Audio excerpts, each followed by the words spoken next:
Hey there. Hey there, and welcome back to Lighten Up with Letitia. When I'm your host, Letitia, and I'm back on YouTube.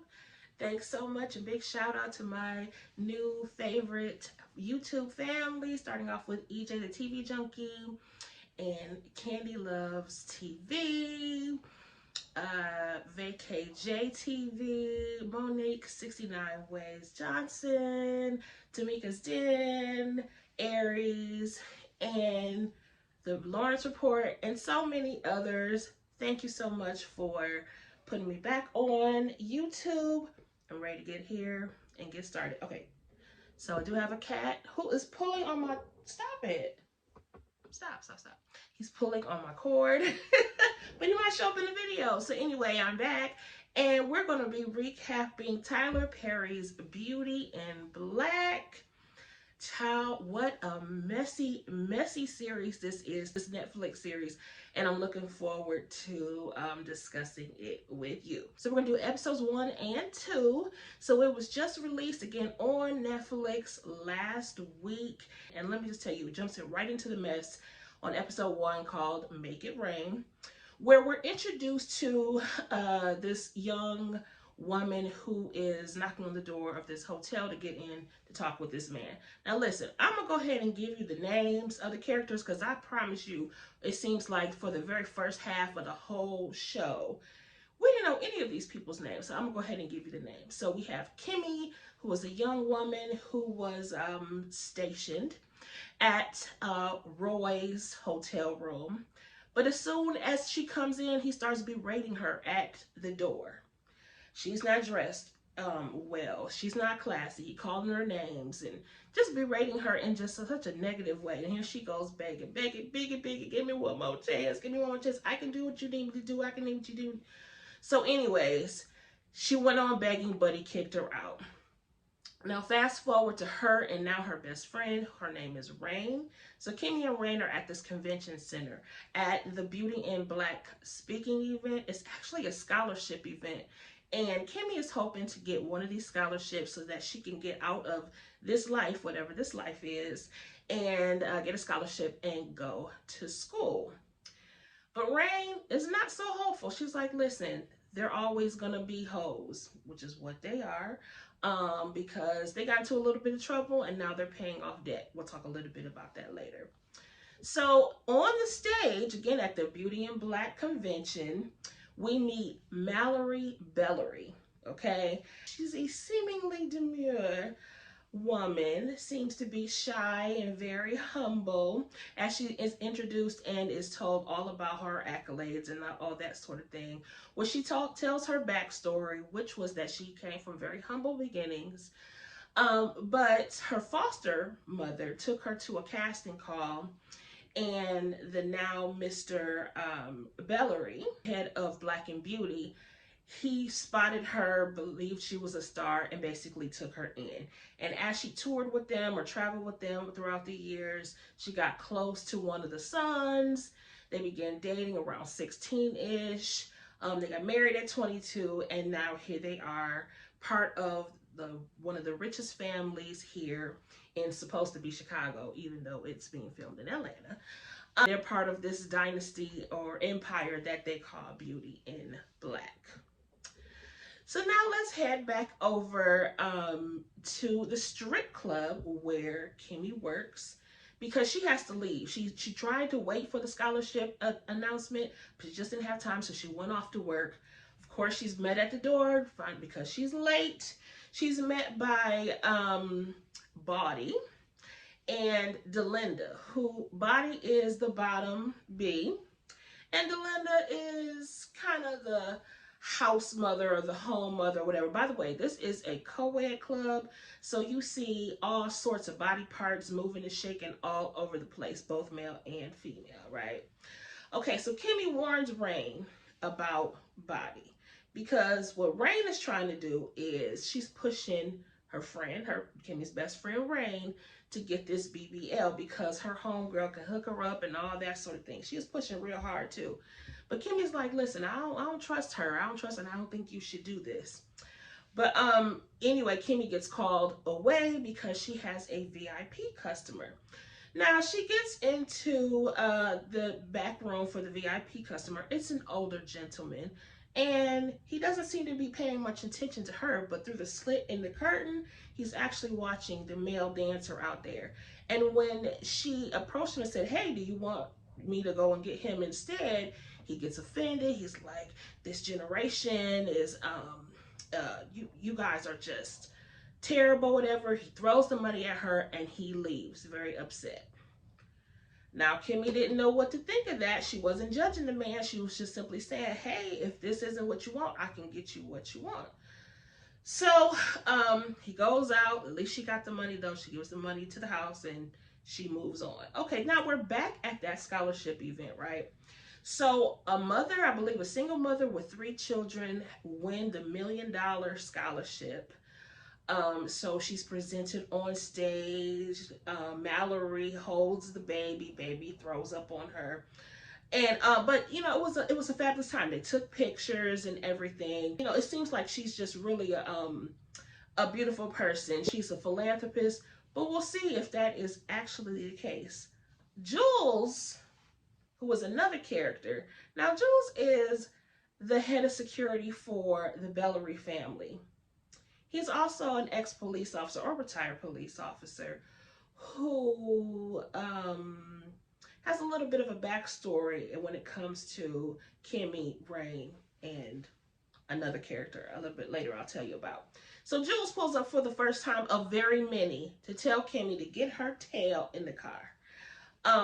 And he is upset with her. Why? Because of Roy. You remember the guy in the first scene? Yes. He's upset, so Jules is upset. Jules says, "I sent you there because you're supposed to be smarter than my other hoes." Okay. So we find out that Jules is the person he's basically a PIMP setting up girls to go out to service these men. He has to rough her up a little bit, tells her you need to get back out there and make sure that he's happy. If he's not happy, I'm not happy, and you're not going to be happy, because if you don't do what I tell you to do, then I can make your life miserable. So listen, what happens is, and wait a minute, before we go there, so she then gets a flashback of how she even got here on the street in the first place. It's a flashback of her mom and her mom's boyfriend, who the mom, in the actual scene, the mom was accusing him. She was like, I saw you touching my daughter. I saw you doing this. And she was crying and upset, whatever.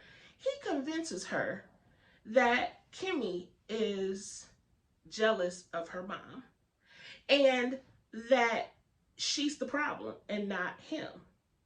And by the way, he's the one that plays the boyfriend in this scene, is the one that plays Brandon in The Family Business, which we will also be recapping a little bit later on in next month, so that we can get ready for Family Business New Orleans. Okay, so anyway, she ends up kicking her daughter out. She takes her to a local Walmart, gives her $10, throws her out right before her 18th birthday and said, basically, you're on your own. I can't protect you from him anymore. You're getting too old. And so you're going to have to, and I won't even say protect that. I added that because she wasn't protecting her babies from anything. Body takes Rain home to the motel that they've been staying into. Kimmy and Rain stay together. Gives her alcohol, tells her to get drunk because her friend's going to be on the way to, do her procedure. And right before it happens, Kimmy calls Rain to tell her, hey, I had to go back to Roy's because he's been threatened. She's been threatened. And also, just please don't do this. Don't do anything else. Don't trust Body, right? Okay, moving on. We're back to Mallory, who is shaking hands and leaving the convention center when she gets served with some papers. What are the papers for? Oh, she's being sued. The business is being sued. And this woman is representing the women who said they've got cancer from those beauty products. So she gets in the car, visibly and highly upset. And this is where we see the real Mallory. She's not so demure, not so nice. She's actually very rude, very mean, very nasty. to the point where she is talking real crazy to her security, real crazy to her assistant, kicks them out of the car, and she begins to drive her own self back. Now, meanwhile, back in the motel, Rain is nervous, drinking, and she won't say anything. I'm like, girl, just tell him never mind. But at this point, the old girl comes to do the procedure, and is our girl T.S. Madison, playing the part of Dagger, who is rude as hell, comes in with a little weirdo in the back who's smiling all inappropriately, like real shady. Like, he just seems like a weirdo. His name is Chase, who's basically her assistant or whatever. So she starts pulling out cans of foam and things from the hardware store to get this woman ready for this procedure. It was so crazy. So then now we're back at Roy. Okay, so now they're in the bed. He's still upset. He decides to go to the bathroom, says she can't get him up, whatever. So Kimmy gets the smart idea that she should call his wife. So she gets his phone and says, call my wife. Now, before we even get to that, she actually has a flashback as to how she met Rain. So we get the backstory of how she met Rain in the first place. Remember, her mom dropped her off at the Walmart. So she's crying in the bathroom. She comes out. Rain is like, hey, they're going to kick you out, but if you want to stick with me, hey, we can do this thing together. So they hang out in the store after it closes, because apparently Rain's been there before because she knows the ins and outs of the store, whatever. She's stuck with her. And then she said, hey, there's a way for me to get this money so I can get up out of here. I have a friend that is going to put me on a job, and the only thing I need to do is fly somewhere. Basically, this person wanted her to be a mule, fly somewhere, take some items to another place. And when they talked to the friend, who ends up being Angel, Angel went ahead and included Kimmy in it as well. So that's how they all got involved with this situation. Now, Kimmy calls the wife, right? Who we find out is Mallory. Mallory is the wife. Now, she is visibly upset listening to this call because Kimmy is making sex noises and all this sort of thing, basically alerting her to the fact that her husband is cheating. Mallory is not paying attention. She gets distracted. It's raining, and she hits a person that's jogging in the street. Now, she gets out for a quick second, looks to see if the person is moving or not, which they are, and they're actually reaching out and saying, help me, help me, help me. She doesn't know who it is. She doesn't care either. She gets back in her car and drives home, okay? And then when Kimmy is done, she runs home or runs back to the motel to find Rain passed out, botched booty and all. And that was the first episode, again, called Make It Rain. And now episode 2 was called A Dance with Daddy, and it picks right back up where it started. Remember, Mallory hit that body. Next thing you know, Roy is racing home to his wife. He also hits the body, stops, goes out, sees that the person, I'm not sure if the person was moving at that point or not, but I think maybe the body was moving. He picks up the body, puts it in the back of his trunk, and then drives home. As soon as he gets home, he's meted by a very angry Mallory who begins to fight him. Now, you know what's funny? So the actress that plays Mallory plays Leslie on For Better or For Worse.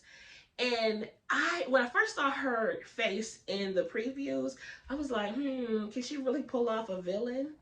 She is pulling off this villain. Now, I feel like she has let Leslie slip a little bit every now and then. But for the most part, oh my gosh, she's a vicious woman. She's doing a pretty decent job. So again, they begin fighting, and then he confronts her about the body because it was very weird. She said, did you take the private road home? Very interesting question. Why she would ask. He asked the same thing. Why did you ask me that? Whatever. He said, oh yeah, I got something to show you. So he shows her, he confronts her with the body and said, yep, this is what you did, and we need to call Jules. She does not want to call Jules. She doesn't trust Jules.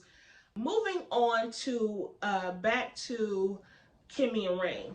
So Kimmy was able to wake Rain up. She wasn't gone. She was sleeping basically. And she said, "Girl, you need to go to the hospital." She said, "No, I'm fine. I just need those pills." How does she's asking, literally asking her how her butt looks. She is passed out on the bed. Not to mention, I forgot to mention that not only that, there was bloody tissues and cans of foam just all over the floor. It's like they just did something. When she passed out, they just said, "Oh well," and then just left. That's what it seemed like. It was just such a crazy scene. So she's trying to encourage her to go to the hospital. And um again, these flashbacks come whenever they're like reflecting on something. So this flashback came where basically they had accepted the job from Angel. So the three of them, Kimmy, Rain, Angel, all go, they're on this flight thinking they're going to transport something or whatever. Next thing you know, here comes, now who they know as Jules, comes on board as a police officer and escorts them out. But instead of them going to jail, instead of them even seeing a judge, he basically said, "Hey, I'll make you a deal. You just need to work for me. You can work off your debt." But this is a debt that's never going to be able to be paid. He basically pulled them into servitude. They're going to be working. There's no way in the world you're using $50 dances, even VIPs, to pay off six-figure debts. Anyways, we're back at the club now. Actually, Bonnie calls Rain. Kimmy answers, and she's like, "I'm gonna take her to the hospital." "You better not. You don't take her to the hospital. I'm on my way." Now Bonnie calls Jules and is like, "You know what? You need to do something about Kimmy. She's not listening to me or whatever." So Jules just puts it back on her. "Hey, so are you saying that you can't handle her? Are you saying you can't handle the girls? This isn't a job for you?" So of course, people who are in positions to who have PIMPs, they always want to please that PIMP. So she's like, "No, no, no, I can handle it. I can handle it." So anyway, they go over, she goes back over to the hotel or to the motel with Dagger and Chase. And Dagger, I guess she checks Rain's blood pressure. But basically, they didn't come back there to help Rain. They came back up there to clean up their mess and wipe out any kind of evidence of them ever being there. And what's crazy is that Bonnie keeps trying to push these procedures on all these girls. And when she talked to Jules and she told him that, hey, one of the girls is not feeling that well, he even said, "How many times are you gonna let," he said, "that dude," which we talking about T.S. Madison woman. "So how many times you gonna let them, take out my girls?" So apparently Dagger has done this before and was not even successful at it. But the thing, what they keep pushing, or what Bonnie keeps pushing, is she did mine and I'm fine. She did mine and I'm fine. She did mine and I'm fine. And although Bonnie does look good, clearly nobody else. She's the only testimonial that was a positive one. That's what it seems like. So okay, so we're moving on. Mallory and Roy did end up calling Jay only because at this point they decide to take the body that was in the trunk over to Indiana, and they're going to leave it in a neighborhood in Indiana where they could stop by the police. Roy had been drinking, so he gets arrested pretty much. And so at that point, Mallory had to call Jules. Later on, when Jules comes, he tells her that basically they went to go get the car. They deleted the footage, and Roy was out of jail. Delinda, in the meantime, also calls Jules to tell her that Kimmy did indeed take Rain to the hospital, and he pulls up a second time on Kimmy, telling her to get her tail into the car, tells her to go back to her apartment or to the motel, get ready, get dressed, clean it up, and to go back to the club and to not ever return back to the hospital. Interesting, he says to her, haven't I been good to you? You know, I cannot stand that. When somebody has you in some kind of bondage and they say to you, haven't I been good to you? No, none of this is good. But moving on.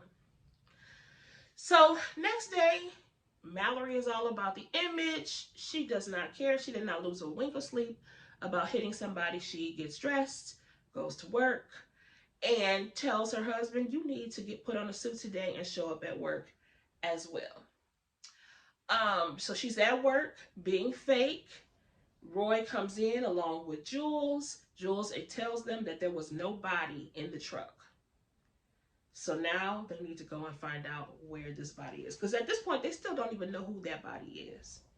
Now back at the club, Kimmy comes in. She got an attitude, and she almost tries to fight another girl. Now, my thing is, she has all this smoke for everybody except for the people she needs to, which is Body. Because Body is terrorizing her pretty much.